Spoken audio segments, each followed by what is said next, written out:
Hello everyone. Movie के start में हमें एक लेडी दिखाई जाती है जिसका नाम है चैन शुली और इसका अभी अभी तलाक हुआ है और इन दोनों का एक बेटा भी है और उसके बेटे का नाम है बेबी। शुली चाहती है कि जैसा वो चाहती है उसका बेटा बिल्कुल वैसा ही करे। इसने अपने बेटे की कंप्लीट कस्टडी भी ले ली है और ये इसके साथ में नए घर में शिफ्ट हो गई है। घर में एक वर्कर शुली की हेल्प करता है बॉक्स उठाने में और जैसे ही वो चला जाता है ये फ्लोर को क्लीन करना स्टार्ट कर देती है क्योंकि उसको गंदगी बिल्कुल भी पसंद नहीं है और इसे जर्म फोबिया है। हम देखते हैं कि ये हर वक्त सफाई ही करती रहती है। अब वो अपने बेटे के रूम की सफाई कर रही थी तब उसे बेड के नीचे से एक बॉक्स मिलता है और उसे इस बॉक्स पर शक होता है तो वो उसे खोलने लगती है। उस बॉक्स के अंदर उसे स्कूल की स्टैम्प मिलती है जहाँ पर उसे पता चलता है कि इसका बेटा इसके सामने फेक टेस्ट दिखाता रहता है। स्कूल में बेबी अपने फ्रेंड के साथ बैठा होता है और ट्रिप की बातें करता है।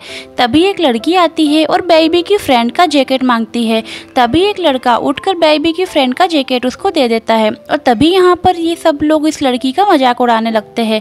हम यहाँ पर बेबी को देखते हैं, वो अपने रिपोर्ट कार्ड की एक कॉपी बनाता है अपनी मॉम को दिखाने के लिए और वो घर में मौजूद स्टैम्प इस पर लगाएगा क्योंकि ये वो बहुत अच्छी तरीके से जानता था कि अगर उसके अच्छे मार्क्स नहीं आए तो उसकी मदर उसको ग्रेजुएशन ट्रिप पर जाने नहीं देगी। अब जब ये घर पहुँचता है और जब पहुँचकर वो बॉक्स ढूंढता है तो वो बॉक्स तो इसको कहीं पर भी नहीं मिलता और फिर इसकी मदर इसके रूम में आती है और ये ऐसे दिखावा करता है कि जैसे कि पढ़ाई कर रहा था, पर तभी इसकी मदर इसके सामने वही बॉक्स लाती है जिसे देखकर वो बहुत ज़्यादा परेशान हो जाता है। इसकी मदर को इसका सीक्रेट पता चल गया था। अब इसकी मदर इसको डांट रही थी लेकिन ये इग्नोर कर रहा था। यहाँ पर शुली को बहुत ज़्यादा गुस्सा आ जाता है और वो अपने बेटे से असली रिपोर्ट कार्ड पूछती है मगर वो ये कहता है कि मेरा रिपोर्ट कार्ड गुम गया है। बेबी को पेंटिंग में बहुत ज़्यादा इंटरेस्ट है लेकिन इसकी मदर को इसकी ये हॉबीज़ बिल्कुल भी पसंद नहीं है। इसकी मदर इससे ये भी कहती है तुम्हारे अच्छे मार्क्स नहीं आते इस वजह से नहीं आते क्योंकि तुम हर वक्त पेंटिंग में ही लगे रहते हो और साथ में इसकी मदर ये भी कहती है कि तुम ग्रेजुएशन टूर पर नहीं जाओगे। अब यहाँ पर बेबी को गुस्सा आता है और वो कहता है कि अगर मेरे फादर आपकी जगह होते तो वो मुझे ज़रूर जाने देते। अब शुली यहाँ से चली जाती है और वो सारी रात जागती रहती है। इसके बाद वो अपने बेटे का गुस्सा ठीक करने के लिए उसका दरवाज़ा खटखटाती है मगर यहाँ पर बेबी कोई भी आंसर नहीं करता। इसके बाद वो स्टोर पर जाकर सिगरेट लेती है और वहाँ पर शुली को एक एडवर्टाइजमेंट दिखती है जहाँ पर एक आदमी कहता है कि क्या आपके बच्चे भी आपका कहना नहीं मानते। शुली जब ये सुनती है तो फ़ौरन उसकी तरफ देखने लगती है और वो बड़े ध्यान से उस बात को सुनती है। एड में ये बताया जाता है कि साइंटिस्ट ने अपने टेक्नोलॉजी को यूज़ करके एक ऐसा रिमोट बनाया है जिसमें बच्चे माँ बाप का कहना मानेंगे। अब एड में ये तो नहीं बताया गया था कि एक्चुअली में ये प्रोडक्ट है क्या, पर तभी शुली को अपने पास वही खड़ा आदमी दिखाई देता है जो उसने एड में देखा था। यहाँ पर शुली से पूछता है कि क्या आप इस डिवाइस में इंटरेस्टेड है। इधर हम बेबी को देखते हैं जो देर से उठता है और जल्दी से अपने स्कूल जाने के लिए तैयार होता है। रास्ते में वो एक लड़के से टकराता है। इसके बाद वो स्कूल जल्दी जाने के लिए एक टैक्सी में बैठ जाता है। टैक्सी का ड्राइवर उससे बातें कर रहा था। उसको ऐसा लग रहा था कि जैसे सेम डे इसने कल भी गुजारा था। जब ये क्लास में पहुंचता है तो बहुत लेट हो गया था। वो अपने साथ वाले फ्रेंड से पूछता है कि आज क्या डेट है। वो बताता है कि आज तो 7 जून है। इस बात पर बेबी कहता है ये डेट तो कल की थी। अब उसे बहुत ज़्यादा गुस्सा आ जाता है। इसके बाद वो स्कूल से बाहर जाता है और अपने फ्रेंड के साथ बैठा होता है और वो लड़की जो कल आई थी इसके फ्रेंड की जैकेट मांगने, वो आज भी आकर इसके फ्रेंड की जैकेट मांग रही थी। इसको सब कुछ बहुत ज़्यादा अजीब लग रहा था कि वही सब कुछ जो कल हुआ था वही सब कुछ आज हो रहा है। इसके बाद ये घर आ जाता है और अपने बेड के नीचे बॉक्स ढूंढने लगता है। इसको पता था वो बॉक्स तो नहीं मिलेगा मगर आज वो बॉक्स इसको बेड के नीचे से मिल जाता है और वो नहीं चाहता था कि कल की तरह का दिन आज फिर जाए। अब ये फेक रिपोर्ट कार्ड लेता है और उस पर स्टैंप लगाकर उसकी माँ को दिखा देता है। अब उसकी मदर जब ये रिपोर्ट कार्ड देखती है तो परेशान हो जाती है मगर इसको डांटती नहीं है। वो तो ये भी नहीं कहती कि तुम मुझसे झूठ बोल रहे हो। वो कहती है कि चलो बैठकर खाना खाओ। अब अगले दिन ये लेट ही उठता है। जब वो दोबारा जाता है तो रास्ते में उसी लड़के से टकराता है और फिर सेम टैक्सी में बैठता है। टैक्सी का ड्राइवर भी इससे बातें कर रहा था। वो वही बातें कर रहा था जो कल टैक्सी ड्राइवर ने की थी। अब इसको यहाँ पर ये बात समझ आ जाती है कि ये किसी फंदे में फंस चुका है और हर दिन वही होता है जो पिछले दिन हो चुका है। अब ये स्कूल जाता है और डेट चेक करता है और उस दिन भी 7 जून ही था। और साथ में वही लड़की दोबारा से इसके फ्रेंड का जैकेट भी मांगती है। अब ये बहुत ज़्यादा परेशान हो जाता है और जब घर दोबारा आता है और अपनी मदर को वही फेक कार्ड दिखाता है, मगर आज इसकी मदर इस कार्ड पर बिलीव नहीं करती। वो कहती है कि मैंने तुम्हें 3 चांसेस दिए हैं ताकि तुम अपनी गलती को ठीक कर सको, मगर तुमने ना ही अपनी गलती को ठीक किया और ना ही कोई सबक हासिल किया। बेबी अपनी मदर को बहुत ही हैरानी से देख रहा था।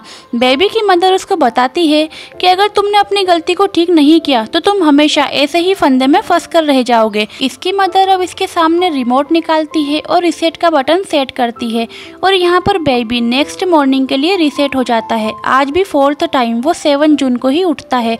इसकी मदर ने उसी अजनबी इंसान से इस डिवाइस को लिया था।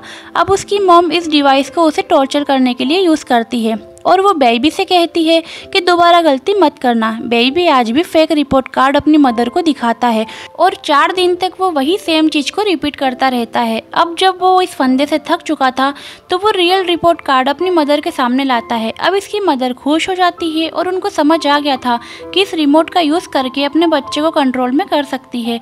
मगर यहाँ पर कहानी ख़त्म नहीं हुई। अब इसके माइंड में एक नया प्लान आता है और वो अपने बेटे के सामने करेले का सलाद वगैरह रख देती है और इसके बेटे को ये बिल्कुल भी पसंद नहीं था, लेकिन वो ये टेस्ट करना चाहती थी कि उसका बेटा उसकी बात मानेगा या नहीं मानेगा। मगर इसके बेटे को तो अब अपनी मदर से डर लग रहा था। ये वही करता है जो इसकी मदर कहती है। इसकी मदर कहती है कि कल सुबह से तुम्हें अपने पुराने स्कूल में जाना होगा। इसका मतलब ये था कि अब वो अपने पुराने दोस्तों से भी नहीं मिल पाएगा। और तो और वो अपने बेटे के लिए प्लान बनाती है कि वो एक दिन को 15 दिन तक रिपीट करेगा। इसी तरह वो एक लेसन को 15 दिन तक रिपीट करेगा तो उसको वो लेसन अच्छी तरीके से याद होगा। इसके फ्रेंड्स तो इसको एक ही बार पढ़ेंगे। अब जब वो स्कूल जा रहा था तो इसकी मदर उसको अपने पसंद के कपड़े पहनाती है और वो अपने स्कूल का पहला दिन 15 दिन तक रिपीट करता है। बेबी यहाँ पर अपनी लाइफ को खुद नहीं गुजार रहा था, बल्कि उसकी लाइफ पर उसकी माँ का कंट्रोल था। बेबी को इस लूप से घुटन महसूस होती है तो बेबी एक दिन अपने टीचर से मिलता है और वो अपने टीचर से कहता है कि मेरी मदर से प्लीज़ रिक्वेस्ट करो कि वो मुझे ट्रिप पर जाने दे। अब टीचर जब बेबी की मदर से आके मिलते हैं तो इसकी मदर को गुस्सा आ जाता है और वो कहती है कि मैं आपसे ज़्यादा अच्छा अपने बेटे के बारे में जानती हूँ, आपको मुझे बताने की ज़रूरत नहीं है कि क्या सही है और क्या गलत है। अगले दिन हम देखते हैं कि बेबी की एक लड़की से लाइब्रेरी में मुलाकात होती है और उसका नाम है चिन फेनलेन। इन दोनों को पेंटिंग और जूडो का शौक था। ये दोनों एक दूसरे के बहुत अच्छे दोस्त बन जाते हैं और ये दोनों प्रॉमिस करते हैं कि ये दोनों कल से रोज मिलेंगे। और फिर हम देखते हैं कि धीरे धीरे इनकी दोस्ती बढ़ती जाती है और फिर एक दिन बेबी अपनी क्लास छोड़कर फेनलेन के घर पहुंच जाता है।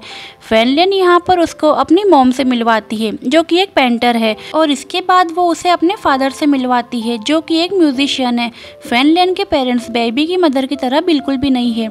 इसके बाद बेबी फ्रेंड के साथ छत पर जाता है। ये दोनों वाटर गन की हेल्प से पेंटिंग करते हैं और बहुत टाइम बाद बेबी ने इतनी सारी मस्ती की थी। फेनलेन बेबी को बताती है कि उसकी ख्वाहिश है कि वो न्यूयॉर्क जाकर आर्ट की पढ़ाई करे। इधर हम शूली को देखते हैं जिसके पास बेबी के टीचर का फोन आता है। वो बताती है कि बेबी आज क्लास में नहीं आया। अब वो बेबी के फोन को ट्रैक कर लेती है और दोनों को एक साथ देखती है। अब शूली इन दोनों को डिनर पर लेकर जाती है और फेनलेन से कुछ क्वेश्चन करती है उसके बारे में। फिर वो बेबी को घर ले आती है और कहती है कि आज के बाद तुम लाइब्रेरी नहीं जाओगे और उस लड़की से भी नहीं मिलोगे। यहाँ पर वो अपनी मॉम से बहुत सॉरी कहता है और कहता है कि आप मुझसे सब कुछ ले सकते हो मगर मेरे फ्रेंड को मुझसे मत लो। वो तो अपने बेटे की फीलिंग को समझ नहीं पाती और वो अपने मदर के सामने बहुत रोता रहता है। लेकिन तभी बेबी की मदर एक बार फिर से रीसेट का बटन दबा देती है। अगले दिन बेबी की लाइफ दोबारा से रीसेट होती है और वो फौरन उठकर अपनी फ्रेंड से मिलने के लिए जाता है, मगर फेनलेन तो इसे पहचान ही नहीं पाती और यहाँ पर इसको कोई भी नहीं पहचान रहा था, बस उसकी मॉम ही उसे पहचान रही थी। अब बेबी बहुत ज़्यादा टेंशन ले लेता है और वो धीरे धीरे बीमार पड़ने लगता है। अब इसकी मदर इसका ख्याल रख रही थी जितना कि वो रख सकती है कि ये ठीक हो जाए, मगर ये तो जागता ही नहीं है। कभी कभी जागता है और ज़्यादा से ज़्यादा सोता रहता है। अब वो हर टाइम सपने में अपने दोस्तों के साथ खेलने के सपने देखा करता है और साथ में उसकी फ्रेंड के साथ भी मस्ती करते हुए सपने देखता है। इसके बाद कुछ साल बाद का सीन दिखाया जाता है जहाँ पर बेबी बड़ा हो जाता है और उसको एक बढ़िया सी जॉब मिल जाती है और वो अपनी मॉम के घर से निकल चुका है। लेकिन आज भी उसकी मॉम उसकी लाइफ में बहुत ज़्यादा इंटरफेयर करती है और आज भी वो अपने बेटे को कंट्रोल करना चाहती है। बेबी बेबी एक लड़की को लाइक भी करता है, मगर उसकी मदर को उसका उस लड़की से मिलना बिल्कुल भी पसंद नहीं है। बेबी की मदर यहाँ पर एक लड़की को पसंद करती है, इसीलिए वो एक दिन डिनर रखती है। वहाँ पर वो बेबी और उस लड़की को इनवाइट करती है। वो बताती है कि ये लड़की अमेरिका से आई है। वो चाहती थी कि बेबी उससे बात करे, मगर बेबी को उस लड़की में बिल्कुल भी इंटरेस्ट नहीं रहता। डिनर के बाद शूली इन दोनों के पास से अलग होती है, तो वहाँ पर वो लड़की उसको बताती है कि वो बेबी को बिल्कुल भी पसंद नहीं करती और ना ही उससे शादी करना चाहती है। बेबी भी उसको कहता है कि वो भी किसी और लड़की को पसंद करता है। वो लड़की बेबी को बताती है कि अमेरिका में उसकी लाइफ कैसी थी, और इस बात से बेबी को फेनलैंड याद आ जाती है। वो आज भी फेनलैंड को याद करता है, उसको बिल्कुल भी नहीं भूला कि उसकी मदर किस तरह से उसकी लाइफ में इन्वॉल्व हुई, और वो आज भी अपनी मदर को ब्लेम करता है। अब जब वो घर आता है तो इंटरनेट पर फेनलैंड के नाम को सर्च करता है। इसके बाद उसको पता चलता है कि फेनलैंड न्यूयॉर्क में एक आर्टिस्ट है। इनकी पिक्चर को देखकर उसको अपना बचपन याद आ गया था। अब अगले दिन वो अपनी मॉम के वेकेशन की फ्लाइट बुक कर देता है। अब जब इसकी मॉम यूरोप जा रही होती है तो फौरन वो घर जाता है और घर जाकर उस रिमोट को ढूंढने लगता है। इधर रास्ते में बेबी की मदर को ये बात याद आती है कि वो पासपोर्ट तो घर ही भूल गई। अब शूली जब वापस घर आती है तो वो घर के सामने अपने बेटे को देखती है, तो वो अपने बेटे से गुस्से में पूछती है कि तुम इस रिमोट के साथ क्या करना चाहते हो। अब उस रिमोट को लेकर उसका बेटा जैसे ही उसके पास जा रहा होता है तो रोड पर एक कार उसको टक्कर दे देती है। अब सीन उस दिन पर शिफ्ट हो जाता है जब वो पहले दिन फेनलैंड से मिला था। फेनलैंड उसकी तरफ देखती है और स्माइल करती है, मगर बेबी की आंखों में आंसू थे। आज वो काफ़ी दिन बाद फेनलैंड से मिला है। अब यहाँ पर ये कहा जा सकता है कि जब गाड़ी ने बेबी को टक्कर दी तब शूली ने बेबी को उसके पास्ट में भेज दिया, क्योंकि बहुत टाइम से रिमोट का यूज़ नहीं किया गया था। ये उसी डेट पर सेट था जिस दिन बेबी फेनलैंड से मिला था। और वहाँ पर शूली ने जब अपने बेटे को बचाने के लिए जल्दी से रीसेट का बटन दबाया तो उसने गलती से अपने बेटे को पास्ट में भेज दिया। और इसी के साथ ये मूवी यही खत्म हो जाती है।